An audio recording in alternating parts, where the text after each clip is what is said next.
So something I see a lot when like the lists come out is people saying like, "Oh, Double XL has fallen off," or like they don't know what they're doing and all this type of stuff. Now, while I do think that like they have taken a couple steps back, I just think that the climate is different. Like the music that's like popular is different than that was popular when like they start making the list. Like when they start making the list, like you had like guys like Crooked Eye, Joel Ortiz, like backpack type of rappers. You know what I'm saying? Like that was popular at the time. You know, like Lupe I think was on there. Like you had that type of rap. That was the climate when that the first cover came out. But the music has changed. What's popular has changed. Like right now, there's a lot more of the singy, rappy type of stuff.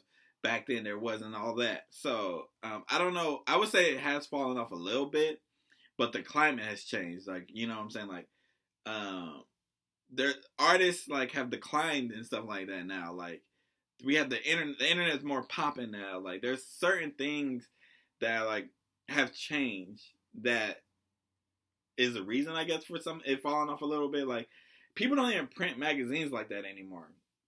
Like I used to get weekly magazines, and I used to get Slam magazine. I like every month. I used to get like magazines, and people don't do that no more. I personally wish it would come back, but like also artists don't need they don't need like an XXL anymore like they used to. You know what I'm saying? Like the spot used to be more acclaimed. Like to get a double XL freshman cover or look at or be in a magazine, that used to be a big, big thing. Same thing with like being in the source or being whatever hip hop publication. That used to be a big thing. And times have changed where artists no longer they don't need that anymore. They can blow up off the internet without your publication. You know what I'm saying? Like, or like they can have one song that just goes viral and they take off. There's so many other avenues that they can use. Instagram, like YouTube is bigger than ever. Like TikTok, like there's so many artists I found on TikTok.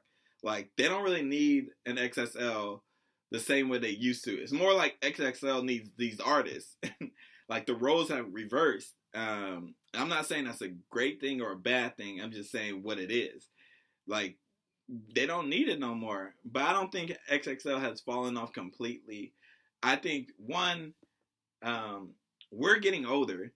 Um, whether people want to acknowledge it or not, like I'm 30, about to be 31.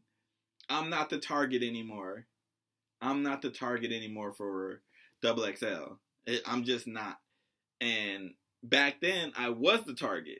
You know what I'm saying? And the stuff that I did want was more of the Lupe Fiascos, the Joel Ortiz, the Wale's, the Kendricks, the Coles, the Nipseys. That's what I wanted.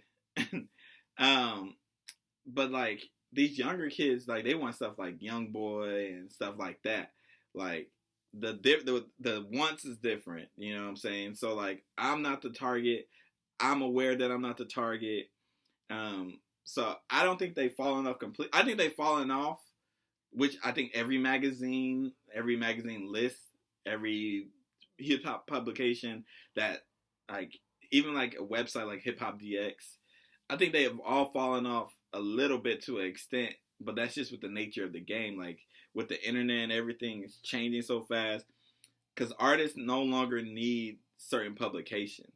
But that doesn't mean these publications aren't doing a good job, because I still think they're doing a good job as far as much as they can do, I guess. Because I do have an issue usually with the list, and I'm sure when this list comes out, hopefully it doesn't come out before I release this podcast.